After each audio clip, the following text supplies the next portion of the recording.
Good evening. Welcome to California Today. I'm Ling Zhang. Here's a preview of some of today's stories. Lawmakers have not reached an agreement on gas tax relief. A group is calling for more action on the 100th day since the governor promised the relief. And almost 300 Teslas have been involved in crashes due to their automatic driving systems. But the story is more complex than that, from market share to reporting methods. Republican lawmakers gathered on the steps of California's Capitol building to demand concrete actions on relieving pain at the pump. Their call comes on the 100th day since politicians, including the governor, promised relief. Here's what they're saying. June 15th marks the 100th day since the governor promised relief from the pain of high gas prices. A group of Republican lawmakers gathered on the steps of the Capitol in front of traffic cones displaying the number 100. They demanded suspension of the state's gas tax, saying 100 days is far too long. In fact, if we had done it when we called for it at the beginning of the year, everyone would have saved over $2,400 right now. And now, to add insult to injury, because of the inaction in July, the gas tax will go up yet again. During the March 8th State of the State address, Governor Gavin Newsom initially announced he is working with lawmakers to give back money to taxpayers to offset record-high gas prices. He later proposed rebates for all car owners in California, but the plan has encountered delays. Newsom's office did not respond to inquiries.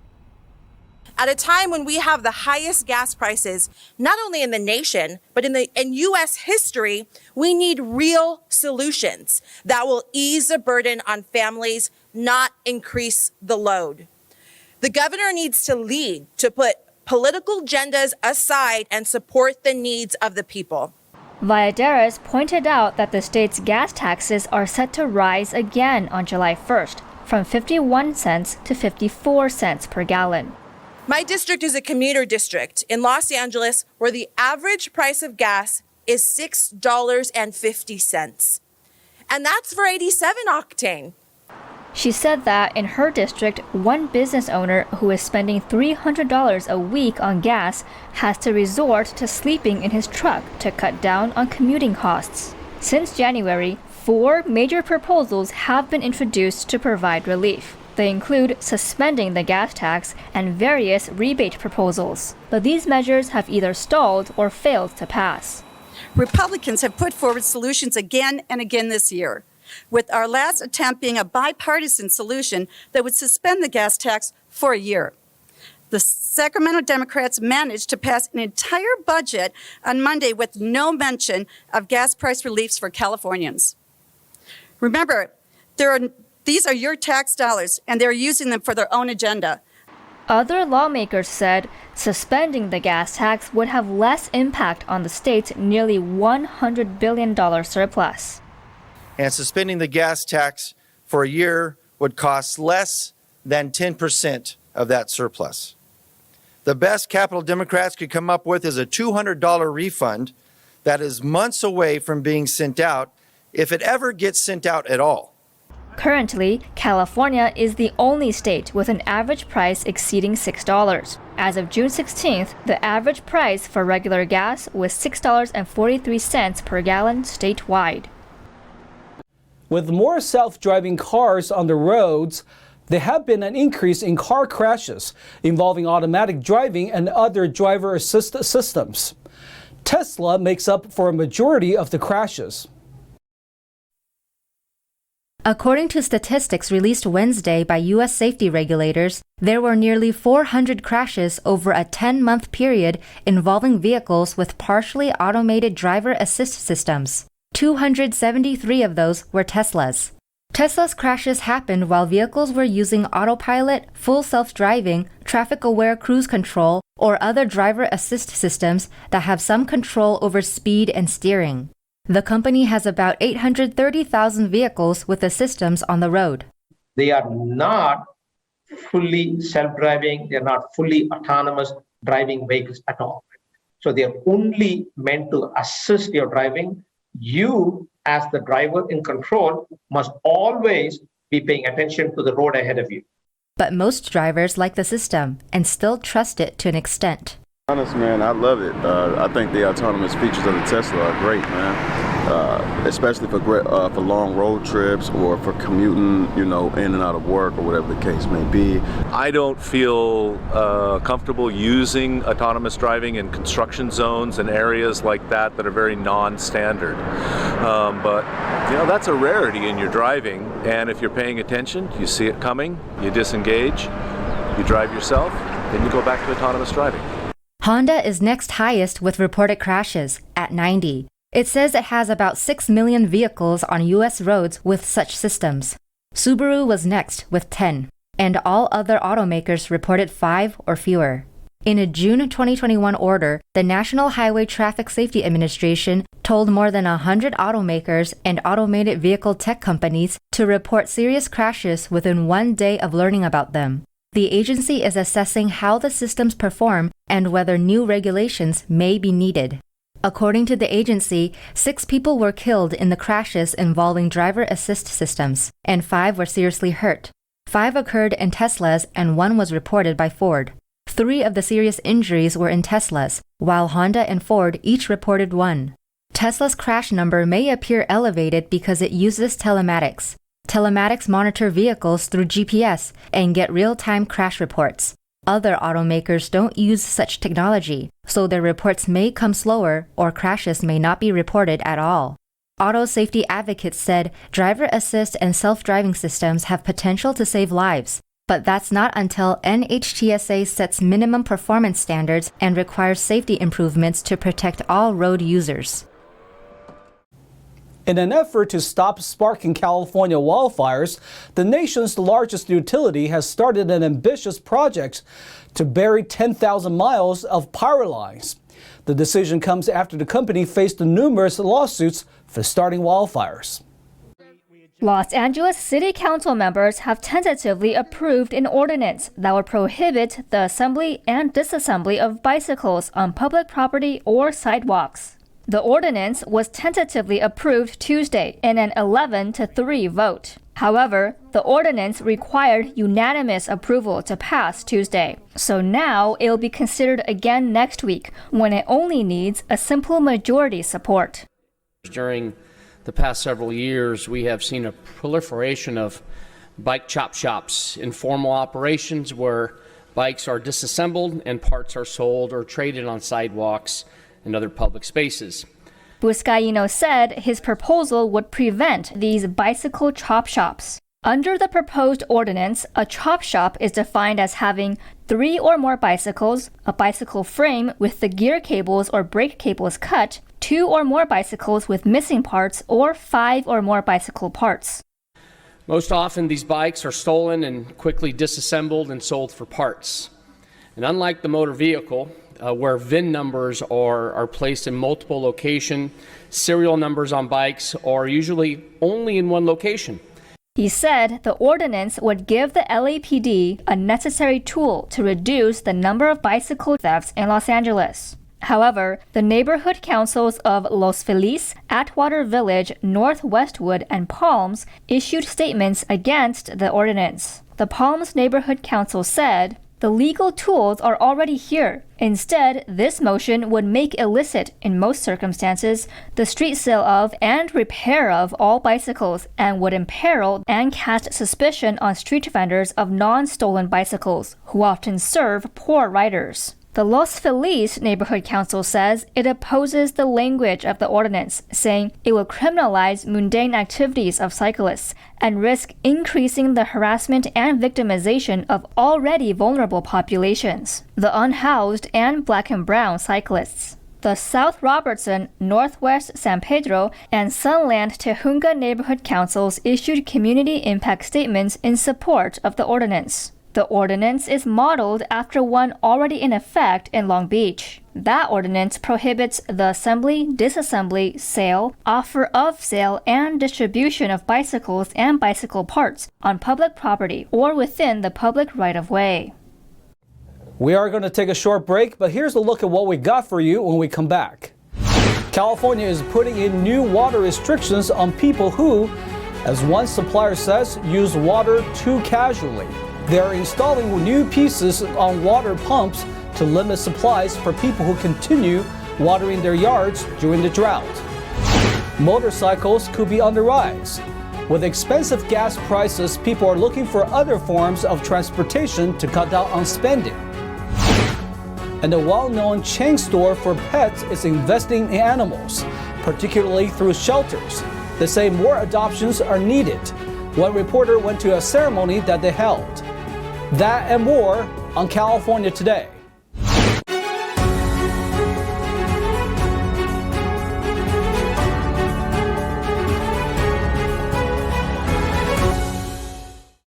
Some Southern Californians may have to forget about green lawns and outdoor sprinklers this summer.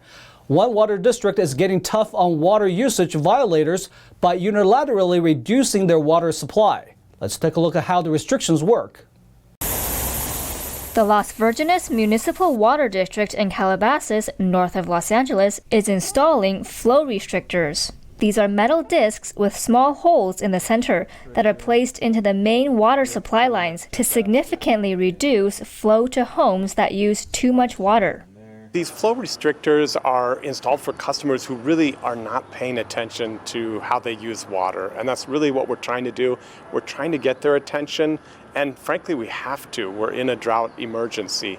After the flow restrictor device is installed, water flow is reduced from around 30 gallons per minute to just 1 gallon per minute. Water officials say that's enough to carry out household chores like washing the dishes and taking showers, but not enough for outdoor usage. The intent is not to be punitive. And so the way this device will work when we put it in, it will actually allow the customer to still be able to use water inside their home, and that's water for cooking and bathing and cleaning and that kind of thing, but it will restrict the amount of water that they can use outdoors. Pedersen added that outdoor water usage accounts for about 70% of all water usage. So the flow restrictors will prevent sprinklers and outdoor watering devices from working. Engineers at Las Virgenes Municipal Water District developed the new flow restrictor device. When we were coming up with the design for this, we thought we could just maybe go buy something from the hardware store, but it didn't exist anywhere. So we kind of had to get creative and make a washer with the correct size hole that would be sufficient for the water flow that we were looking for.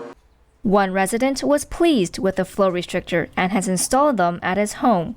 I don't really know how often it would be enforced, though the more the better. I certainly don't mind the idea of slapping somebody's wrist to get them to pay attention in class, kind of thing. Since June 1st, the Metropolitan Water District has mandated some 6 million residents in Southern California to water their lawns and gardens no more than once per week. The order affects some of the most populated areas of Los Angeles, Orange, San Diego, Riverside, San Bernardino, and Ventura counties. Last month, Governor Gavin Newsom also warned he would order strict cutbacks on water use statewide. The condition is if businesses and residents did not slash their own consumption in the face of a drought. With gas prices skyrocketing, commuters are looking for other modes of transportation to lower their bill. NTD's Jackie Reels went to a motorcycle showroom in Los Angeles to learn why the bikes are now more desirable. Gas prices keep going up. Trains and buses run on their schedules, not yours.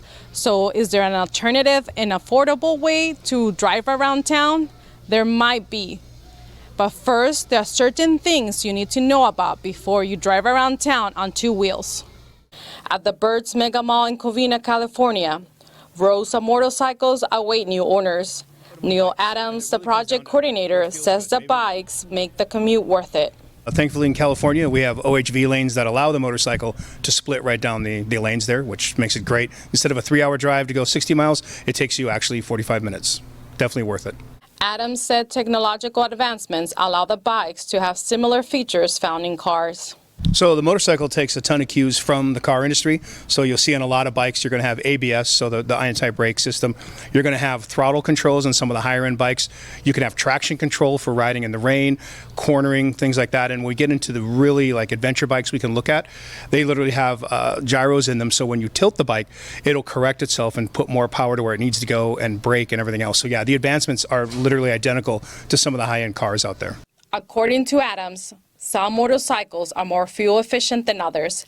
Saving gas depends on how few cylinders the bike has. And then as we go through that, you can go into doubles, which are very common. Probably the most fuel effective ones is what we call twin. And then triples is what actually this company Triumph is known for. So you run a 3-cylinder on that. And then beyond that, it literally becomes displacement, which equals horsepower. So the more valves and more you have, obviously it's more of a gas eater. But a single cylinder and a twin are probably the most popular. They're the lightest. They're the easiest to drive.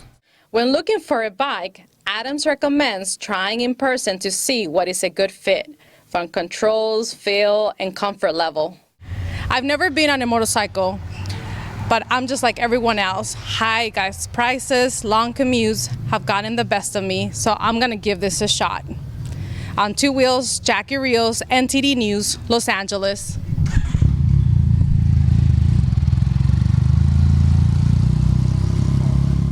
In San Jose, a pet store chain held a ceremony making its investment in a local animal shelter. NTD's David Lamb went out to see some of the animals that were there. PETCO employees and the Humane Society Silicon Valley celebrated a donation of $25,000 to the nonprofit organization on Thursday. They do such incredible work all around. So from rescuing to actually helping pet parents be able to go through and train their animals if they happen to have dogs. According to a press release, PETCO Love partners with thousands of organizations across North America. A PETCO representative said the biggest need right now is adoption of animals. And that's just what the president of the local Humane Society did last Thanksgiving. To introduce him to our other dogs, and since they all got along, he came home with us, and the rest is history. Kurt Krukenberg is the president of the local nonprofit Humane Society. He ended up adopting one of the dogs that came into the shelter, named Panda. Oh, good shape, good boy, good job. He was one that we sort of got to know and formed a little bit more of a bond with, and eventually around Thanksgiving, kind of talked to my wife and decided, well, maybe he would be a good one to adopt. Krukenberg says Panda is mostly Siberian Husky and a portion Malamute. He says at the shelter, one of the perks is getting to see all the kittens and animals that come in. What we've been able to help with for a few years is bringing in animals, especially big dogs like this, that have been in the shelter there for a while and need to find a home. So Panda came up to us in mid-October. That's okay. He is a goofy guy. We found that they shared very much the same values, and so we wanted to make sure that during this time, as we're kind of hopefully winding down from the pandemic, that we're able to continue to support that mission in our local community. The donation on Thursday allows Humane Society to carry out their mission, which is to help animals get off the streets and to truly care for man's best friend. David Lamb, NTD News, California. Now to NTD's Thomas Christian for an update on sports.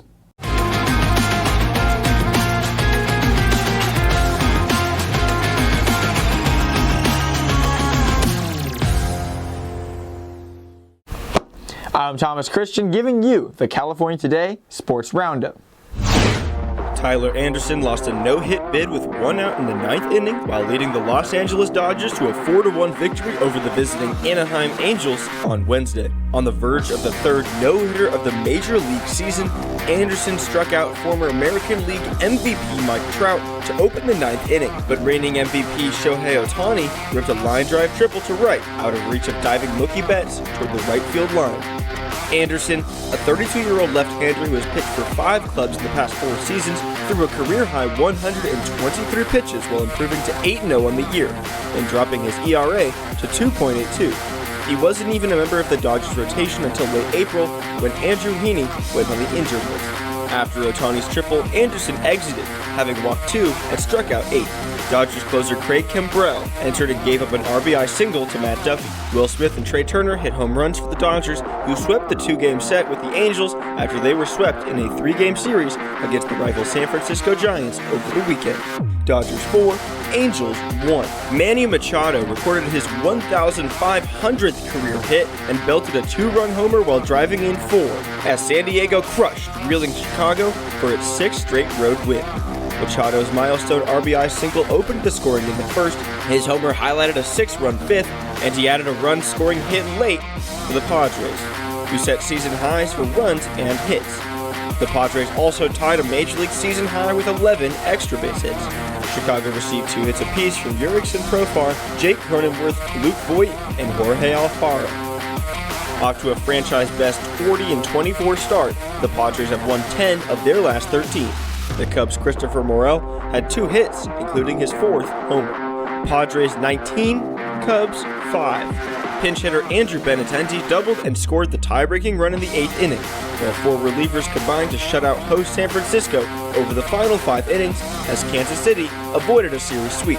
The Giants were seeking their 2nd straight series sweep and a 6th consecutive win. Tommy La Stella went 2 for 4 for San Francisco, which had 7 hits. Royals 3, Giants 2. Boston continued its season-long dominance of visiting Oakland, locking 13 hits in the way to an easy win. Josh Winkowski earned his first Major League win. He pitched 5 shutout innings, allowing 4 hits and 1 walk while striking out 3. Oakland starter James Caprillion issued 6 walks and allowed 6 runs on 7 hits in 3 2/3 innings. He struck out 2. Red Sox 10, Athletics 1. Golden State Warriors guard Klay Thompson earned the nickname Game 6 Klay due to his spectacular play in those critical contests, but said he is not looking to force the issue in Game 6 of the Finals on Thursday. Thompson has been steadily warming up during the series, and the game offers the Warriors a chance to beat the Celtics on the road and claim their 4th championship in 8 years. Thompson has averaged over 20 points and shot nearly 50% from three-point range in 12 career Game 6s. The most memorable came when he scored 41 points and made 11 three-pointers to lead the Warriors to a thrilling come-from-behind win over the Thunder in the Western Conference Finals in 2016. YouTube has a highlight reel devoted to his Game 6 heroics, and Thompson has admitted to watching it when he finds himself in a shooting slump like the one he was in earlier in the series. And that's all for sports. That's all for tonight. You can join us again on California Today every weekday at 8:30 p.m. If you have any news tips or ideas for our show, or you just want to let us know how we're doing, our email is california.today@ntd.com. I'm Liang Zhang. Have a wonderful evening.